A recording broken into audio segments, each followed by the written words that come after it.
nous le jurons tous,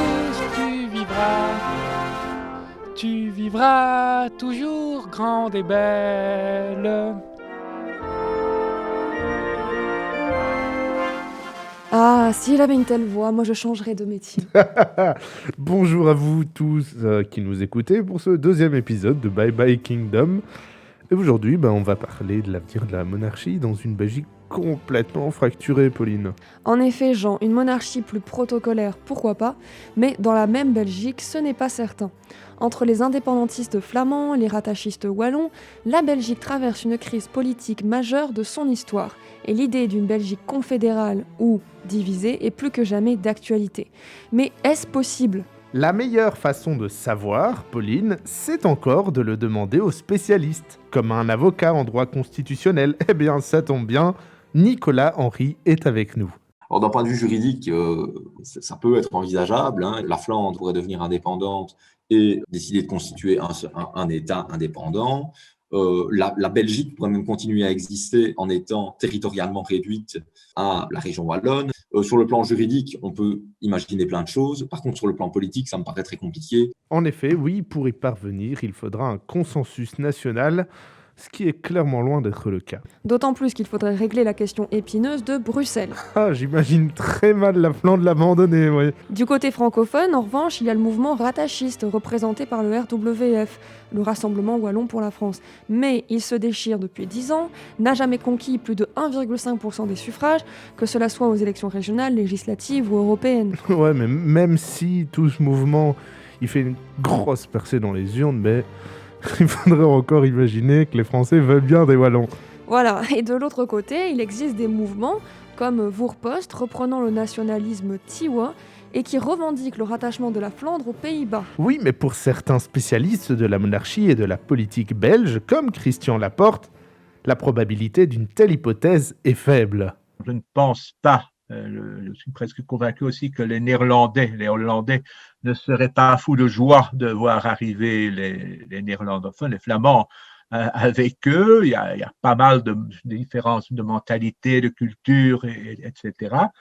Bon, admettons, nous sommes entre nous, que la Flandre et la Wallonie deviennent, si pas rattachées à d'autres pays, indépendantes. Est-ce que juridiquement, la Belgique pourrait continuer à exister dans un territoire qui finalement se réduirait à la région de Bruxelles-Capitale ? D'après certains juristes, ce serait possible, mais Bruxelles aurait un statut spécifique.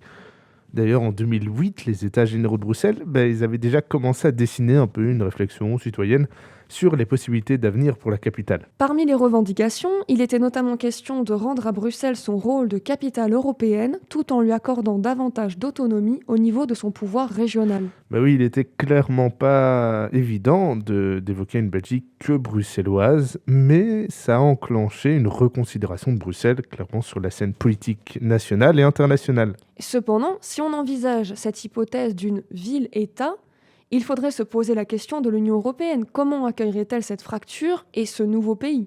Oui, ce serait clairement un genre de Bruxelles comme à la Washington DC. Mais cette hypothèse rapprocherait le nouveau royaume de Belgique, qui compterait environ 1,2 million d'habitants, du Kosovo par exemple. Lui en compte 1,9 million.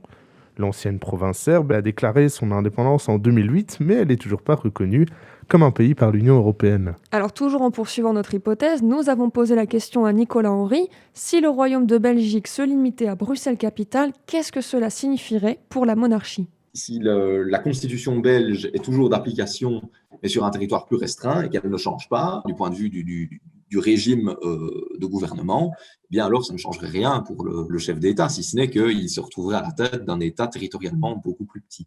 Et puis, évidemment, il faut tenir compte aussi du fait que la Belgique est un État fédéral, donc il y aurait des changements quand même majeurs. Et à quoi pourrait ressembler ce royaume bruxellois et quelle serait la place de la monarchie dans cet État réduit ? À quoi ça ressemblerait, c'était ça la question ? Je crois que... à rien, mon gars. Mais moi, je pense qu'en fait, déjà, honnêtement, là, le roi, pour moi, personnellement, il ne joue déjà pas un rôle hyper important pour ce qui est de la Belgique. Et donc, je pense que si la Belgique devait se diviser, il y aurait encore moins d'intérêt d'avoir un roi, même si pour moi, la monarchie, je vois vraiment ça comme un truc très ancien, qui doit être renouvelé, en fait. On doit en faire autre chose parce que ça fait vraiment très, très vieux. Le roi, c'est la figure de la Belgique, de l'ensemble de la Belgique. Du coup, si on sépare la Belgique et qu'on dit les Flamands d'un côté et les francophones de l'autre, le roi, il a plus sa place et soit il choisit un camp et du coup, ce serait bizarre. Soit, pour moi, je pense que dans ce cas-là, il serait totalement évincé et on parlerait plus du roi ni de monarchie, quoi.